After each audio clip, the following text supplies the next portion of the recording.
Miss Minuino, or Shiori, as it seemed that everyone knew her by her first name for some reason, made it a point to play her favorite Beethoven CD at what always felt like full blast when a girl came called her son, which at one point a girl asked Rama, "What's that shit your mom listens to? God damn." Of course, there was a purpose. She wanted to make it clear that she didn't want a bunch of trashy girls calling at the same time, so she made it a gesture similar to having someone smashing a pie into the president's face after dropping it in the toilet. She also had a Chopin CD for chores during the day and a CD dedicated to Mozart for relaxing.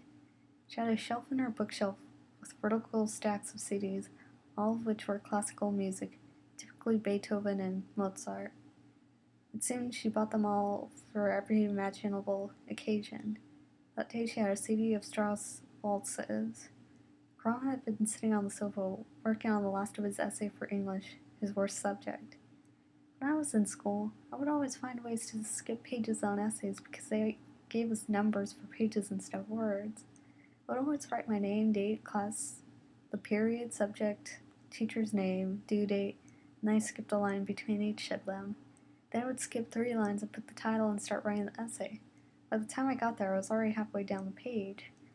And then I skipped a line and put the page number on the last line. She laughed and took her purse. "Are you sure you don't want to come?" He nodded and added, "But can you give me a can of Sprite anyway?"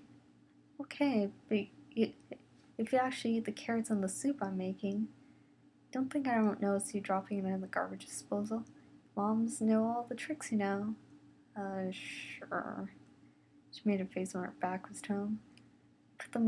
I'll put the music back on when you come back." He saw her smile at that, but he couldn't help but smile back.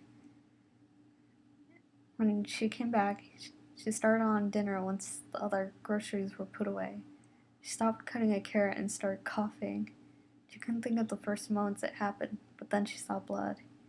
She didn't want to frighten her son. He worried about her, even if all she had was a cold, so she wiped it off on a kitchen towel, trying to make it seem like it was just phlegm. Of course, Cronin didn't even notice it, still struggling with his essay, muttering how he didn't think Shakespeare didn't care if a high school student wrote a good essay about his play or not.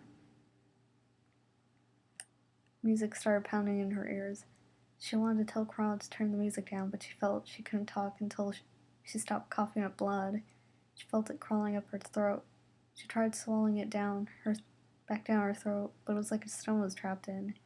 She couldn't hide it anymore. She turned and threw up blood all over the kitchen floor. Cronin ran into the room and immediately ran to get the phone and dialed 911. Never told him why she had to stay in the hospital. "They won't let me have my CDs," she told him. "They told me it's too distracting for everyone. I think they want to hear some tacky lyrics instead. That's all." Seeing them in the hospital without her CDs sounded like torture, but he couldn't do anything about it. "I'm sorry, Shuichi. Like we told your mother, it's too distracting." "Not even just for the visit? I thought it'll help her relax. The nurse told me that the nurse will tell people lots of things. If you keep giving her CDs, then she'll cause more trouble because she'll want to hear more. You can't keep giving in to her like that. She needs to understand our rules. Do you understand, Shuichi?" "Yes, sir." What can a 15-year-old kid do? There was. "You must be in a prison," the crow said. "I have no idea why they put a historical society on top of a prison, but that's what they did. Must have sucked to be a janitor here. I wonder what the hell this door goes to. Oh shit. Might be older than this place. I don't even know if this place is here." Crow looked up and the stomach turned. "No, that's gross. Something wrong? Actually, it smells like bathrooms in a park in here. We better not be standing in crap right now. I don't want to touch the walls either." "Really? Don't you dare. You squeamish or something?" "The whole thing about the walls. So you see it too." You know, if there's still whatever I'm thinking of on the wall, we may have some problems. The walls are bleeding, not that. Oh, why didn't you say so? She glanced at the walls. Now that you mention it, I haven't seen any of those monsters either. Wonder why. But second thought, maybe not. I couldn't say why. It might curse us. And I don't want to miss I don't miss those things either. Because it's the calm before the storm. They're not out because something bigger than they are is out there and it's scaring them. Good job, Shu. Made this so much harder than it needs to be. So now you're getting your ass and hers killed. How's it like being a critical thinker now, you asshole? Hey, sing something for me. I don't know any songs and I could really use something pleasant right now. Sure, I can't think of one, Your head is humming and it won't go, 'cause you don't know. The piper's calling you to join him. Dear lady, can you hear the wind blow? And did you know your stairway lies on the whispering wind? And as we wind down on the road, our shadows taller than our soul, there walks a lady we all know, who shines white light and wants to show how everything still turns to gold. And if you listen very hard, a tune will come to you at last. We are all one and one is all, to be a rock and not to roll. After 10 minutes, Carl saw a door at the end of the hall. He stopped. Where are we going anyway? Who knows? It might be cool if that door was way up though. Or if we get lucky, it might take us to Cthulhu. What? I thought you were one of those internet types that likes pirates and ninjas or mudkip. She got no answer. Let's forget that then. Hey, there's a door over there. I wonder what this takes us. She opened the door. Nope. No stairs. Might lay it on forward though. Who's there? Voice called from down the hall. Crone's blood chilled and pounded hard in his ears. What? It sounds like... Please let it be true. I don't care how ridiculous this idea is. But it was. Kuro had to do a double take to make sure her eyes didn't deceive her. There was he hanging on the bars. They both stared at his stomach. There was no evidence that he had ever been impaled, not even a tear in his clothes. How in the... this... Not that I was happy that you're dead or anything, but how are you still here? You're just... Seriously, how in the hell? Kuro kept stumbling over words. Yeah, whatever, I don't care. Just get me out of here. He shook the bars. There's a door back there. Pointing at it. Straight to the point. We need an explanation here. Kuro ignored the last comment. It's clear there's no way to break these bars down, and there's no keys, so I can't unlock either door. And what the hell are you doing, Chroma? He's touching his face. I just wanted to make sure you're real. Something pleasant on the flesh.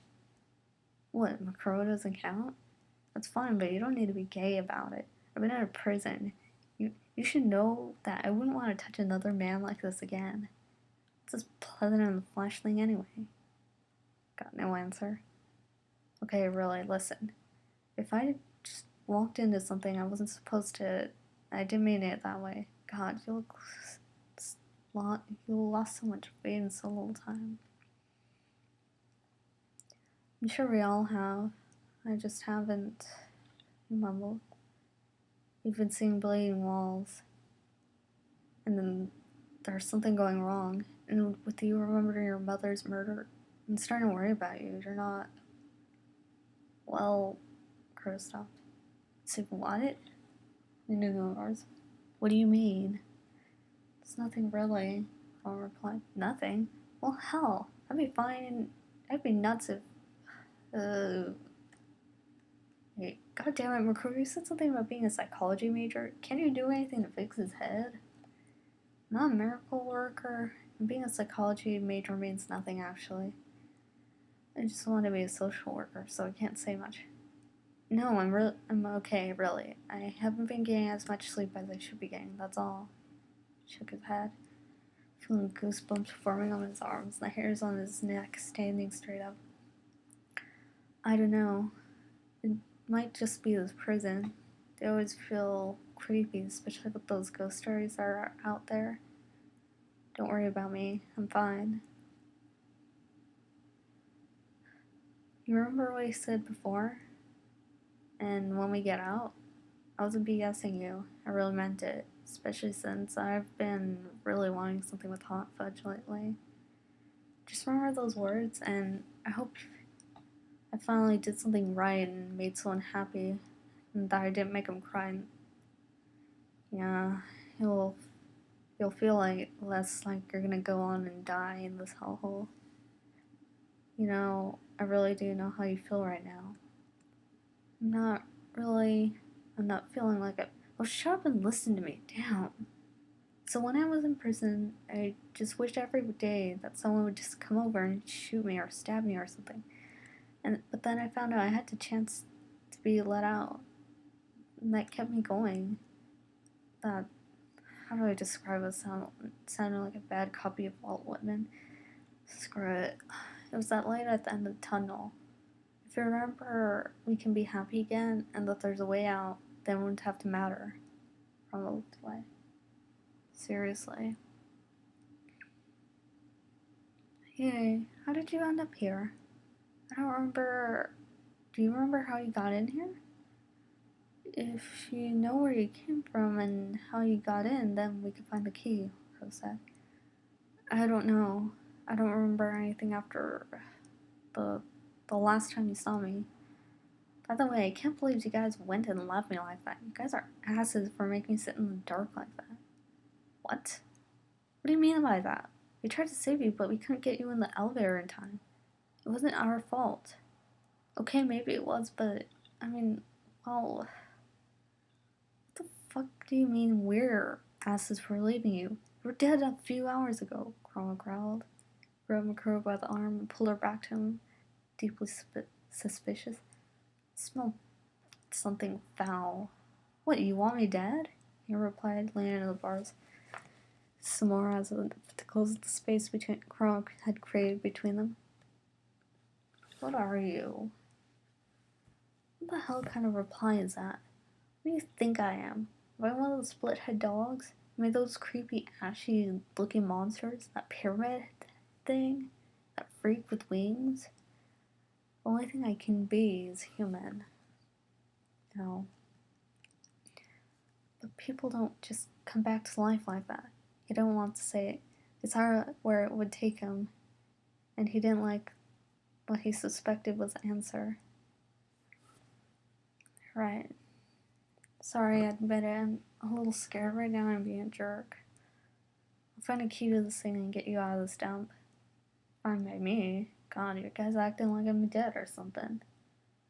Crow sighed and hesitated before speaking. We were worried about you. Very. That whole thing about you dying is a really bad, really vivid dream we had. Sorry again for leaving you like that. Come on, Krama. She started walking out, her head bowed. Before she went out the door, he called her. What? Could you grab me one of those health drink things if you find them? It tastes like crap, but I kind of want one or if you find some unopened food around or another Starburst. I'll remember that. Wait. What? If you get me out when we leave Silent Hill, I'll give you something extra for you other than the sundae. I'll give you a laugh dance. What the hell? Kurama, whichever you prefer. It's really screwed up. So?